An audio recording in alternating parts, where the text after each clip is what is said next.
Hey everybody, Mike Pfeiffer Hobby Supply. This is Sunday.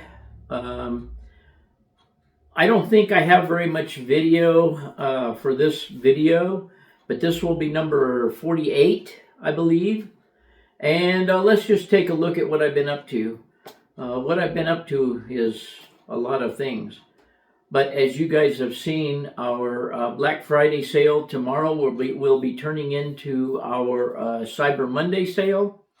So go there and take a look. We sold a pile of stuff over this period of time. So I encourage you to go there and look, see if there's anything you need, and let's get on with this. Okay, everybody. I put some of the water ripples in the water, and I think it is looking better and better. Some over there on the joint. Some of the stuff that's on the joint over there, I'm going to let it get a little bit harder and then work it a little bit later, because it wasn't, the two levels are not quite even. I'm going to do my best to try and get them joined up, but it's never going to be perfect. Let's put it that way. But I did put some logs in there. And coming on down. And then once all of this stuff dries, then you go back and you put some, you dry brush it with some white and make some streaks and stuff in it to make it give you the impression that it's flowing. But this is how you start. We had a real bright, shiny finish on it today. It was rock hard. And here we go. This is what we got. The little board or the little log that they have tied across there is just to keep their logs from floating down the exit. I don't know if that's how it is in real life, but that's how it is in my life. So right there is kind of how the water looks right now until all that dries, and I can blend that in back there at the other end. Well, when I say the other end, the pond. When I get that blended in a little bit better, and we'll see how this turns out. Okay, gang, I put a little more foliage over there where it didn't quite join properly. That's as good as it's going to get until I dry brush highlight all that stuff. But I'm liking it so far. I think the dry brushing is something I will do this afternoon. I did clean off a bunch of junk up here in preparation for doing some scenery in here. Well, putting the plaster on here and starting to do some scenery down in here. But I'm not sure exactly what I'm doing yet, so we'll see when I get there. Okay, you guys saw my chair in here. My stool's in the way. This is pretty unclogged now. I did get a board. I'll show you from the other side. But I did get a board on the back side of this and sturdy this up. Let me take you around there and show you. You can see it up there, tied to the stringer. Now let me back up. And there is how my chair fits under the layout. It tucks right in out of the way. So that's kind of a good thing. I still have buildings and stuff in that. I still need these cabinets in that rolling tray cart there. And I'm not exactly sure what to do with the folding chairs yet. I'm still contemplating that. I need to get them somewhere out of the way, which won't be too hard once the cabinet's out of here and stuff. But anyway, that's just where my chair hides. My sitting stool when I'm running trains. That'll be nice. Still leaves me a bunch of room in here. Let me get back here by the door. So if I get back here by the door, you see that we're pretty unclogged. Other than a bunch of scenery crap laying on my chair.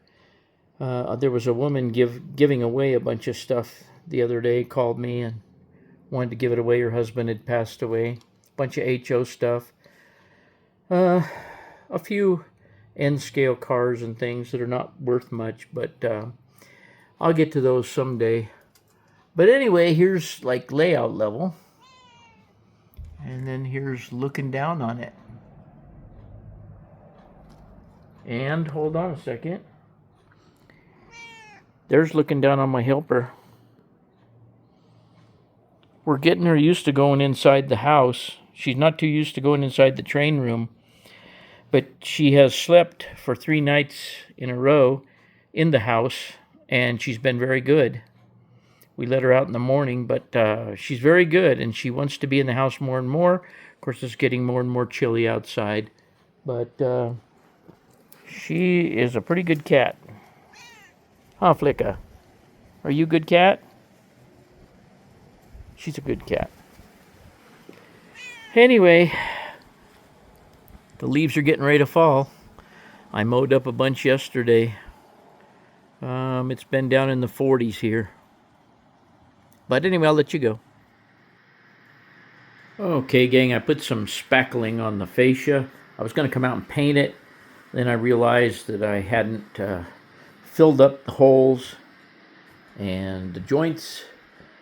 So once that dries and we sand that off, I'll be ready to roll on some gray, get it to match. I need to paint the black on the legs and on the frame down here. In fact, maybe I'll do that in a bit. But in the meantime, while that's drying, decided to run a train here. Also parked a few cars here at the Texaco facility. Only 6. I can probably fit about 20 cars in there, maybe. Maybe not 20 cars, maybe about 15 cars. But anyway, that track's not down yet. It's not ballasted, anything like that. I've got a lot of work over here to do yet. But anyway, just running a train around. I'm having pretty good luck with this one. This one down here, the coal train, I've been running it in the opposite direction. It's down here waiting right now before I can take off. And I have my little passenger train up there, my little doodlebug. It's running good. So anyway, that's all I'm doing right now. Today is, what is today? Today is Tuesday. And I'm going to try and put out a little short video here, probably on Wednesday night, possibly. Maybe, I don't know. It's a good question. I don't know. But we'll see. Okay, we have the coal train coming. So, the mixed freight here with the empty refrigerator cars is going to have to wait, and we need to throw the switch back. Number 4, close number 4. Number 6 right there is in the correct direction when the coal train comes down here to pass, and then we'll cut 829 loose. And the crazy thing about this layout design is that when you have these 3 trains in this particular spot, it looks like they're all going the same direction. They are not. The one in the middle is going in opposite direction. It'll be coming around here in a second, and I'll catch it.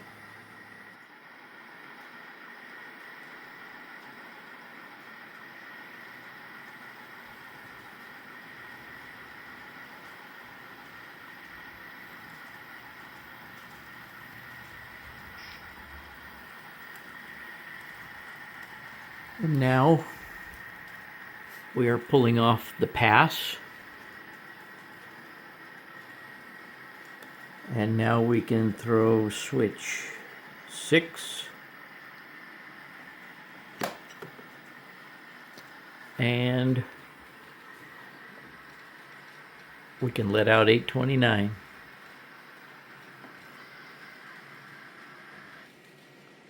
Well, we could have if I had cleaned the switch.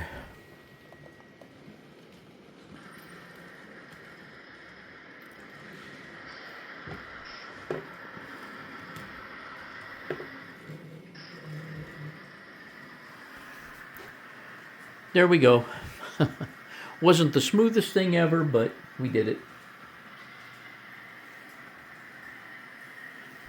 Now what I'm going to have to do is I'm going to have to hold this train down where it was being held before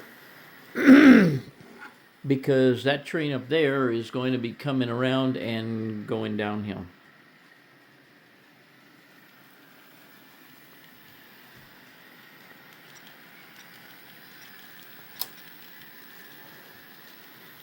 So I just barely got that switch in time. I'll run him in there. Hold on, I've got to go to a different throttle.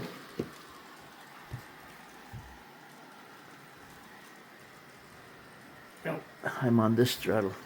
This is the problem with having too many throttles on too many trains. Well, that turned into a fiasco. Let me close 103 and then exit, switch, and we do have the coal train now stopped. I'll get the hang of this layout one of these days. I don't know why I would know how to use it. I only built it. Okay, gang. Talk to you. Okay, gang. Here's some dry brush on the water. It gives it a little character. I did the best I could blending that stuff in over there. It is what it is. It's a little bit hard to see coming down this way. And back into the river.